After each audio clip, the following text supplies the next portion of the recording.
Thanks very much for staying with us. Time now for Eye on Africa with me, Georgia Calvin-Smith. Tonight, a generation's at risk because of the alarming malnutrition rates caused by the instability that's followed a rise in jihadist attacks across the Sahel. The World Food Programme says that the world's yet to grasp the extent of the humanitarian emergency. Also, on Women's Entrepreneurship Day, I speak to a Nigerian powerhouse, Chioma Ude, who's been running the African International Film Festival for 9 years now and has just ventured into the creation of a TV streaming platform. I hear from her about the secrets of her professional journey. And Kenya bans the sale of several top brands of corn flour because of fears that it may contain dangerously high levels of a potentially deadly toxin. The risks are particularly high in a country where maize is eaten at most meals. We hear from our correspondents. But first, the UN's raised the alarm about the devastating impact that an increase in extremist violence across the Sahel has had on food security in the region. The World Food Programme's warned that more than 2.4 million people across Mali, Niger and Burkina Faso don't have enough to eat.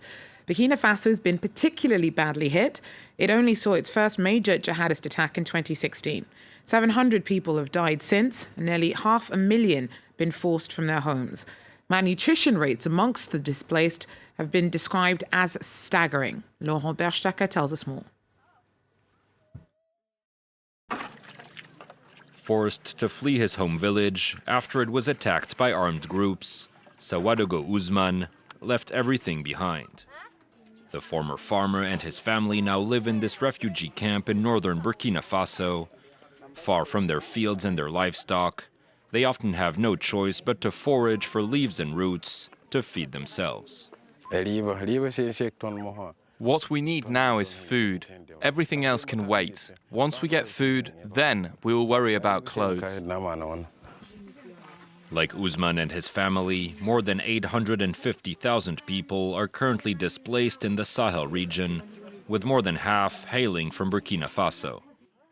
According to the UN's World Food Programme, the crisis has been partly driven by massive droughts caused by climate change, but mostly by growing violence in the region, which has seen attacks by armed groups surge in recent months.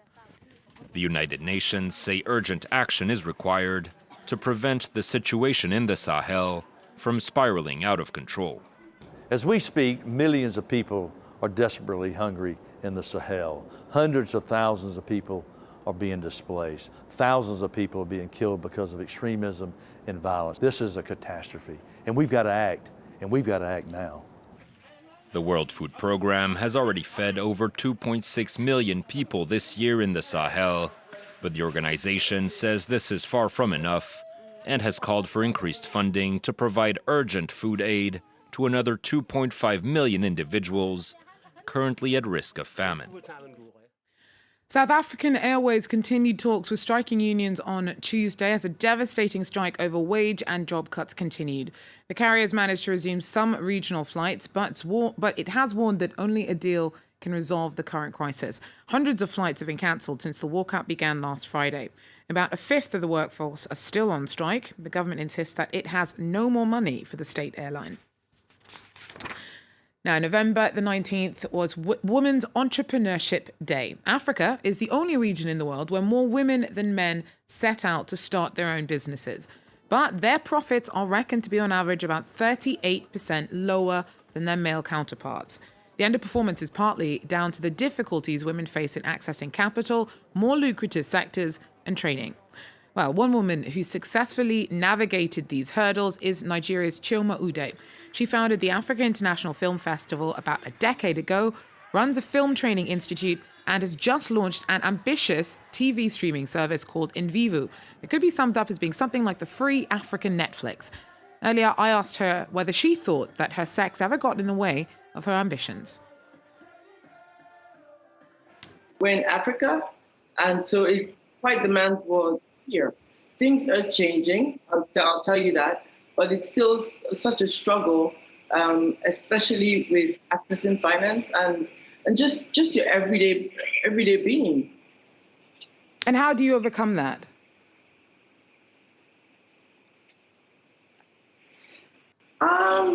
I am steadfast, I'm tenacious, and I just keep going. Most times, more times than none, you get people say no to you, but you have to try and try again. After a while, they kind of get tired of, of hearing you come back at them, and they listen. So if you stay on long enough, they'll hear you out as a female. But times are changing, especially in Nigeria, at least that's where I am. Times are changing for women. There are more women in higher positions now than 10 years ago. Well, you are one of the women in the country that's really at the forefront of that change, particularly when it comes to the entertainment industry. You've just wrapped up a week of the Africa International Film Festival, its 9th edition, and also you've just launched this TV streaming platform called En Vivo. So tell us a bit about what it is and why you saw a need for it. Running the festival, I always had such wonderful short films. They were great that had no where to go to but YouTube. So the first thought for me for En Vivo was getting shots to a platform that would be monetized and be seen in a very strategic manner. The second was having a distribution platform for our films. And finally, do you have any advice for any other, particularly African women who might be thinking about striking out on their own? Yes, I would say to the women in Africa to be strong. We're normally very strong anyway and resilient. And whenever people say no to you, come back. You have to. For a man in Nigeria, you go 2 times and they listen. For a woman, you have to go 10 times. Chioma Ude there speaking to me a little earlier on.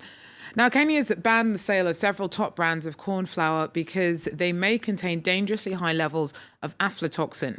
It's produced by a nearly undetectable fungus and can be deadly. The risks are particularly high in a country where maize is staple. The last crisis like this, back in 2004, saw 125 people die before it was brought under control. Our correspondents report. Every day, Celestine prepares ugali, a puree of corn that she and her 5 children eat with each meal. We say that it is important to eat ugali because it makes us very strong. 5 flour brands contaminated with aflatoxin were pulled from the shelves last week after tests showed unsafe levels of this toxic fungus, which can cause cancer, stunting, or rapid death in cases of high consumption.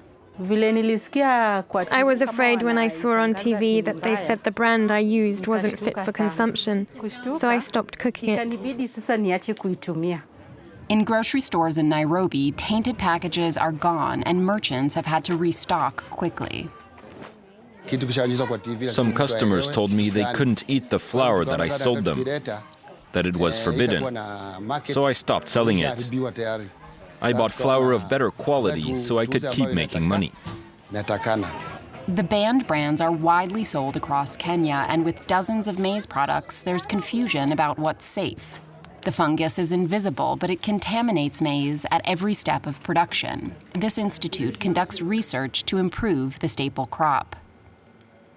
We talked about natural genetic resistance. The second is biocontrol. The third is to educate farmers about good agronomic practices. That includes proper way of managing the soil fertility and proper way of preventing the fungus to enter into the plants. The toxin is found globally, but grows particularly well in Kenya's climate. Some maize samples tested here contained up to 8 times the healthy limit. Well, that's it for Eye on Africa. Thanks very much for joining us. Do so again if you can. Take care.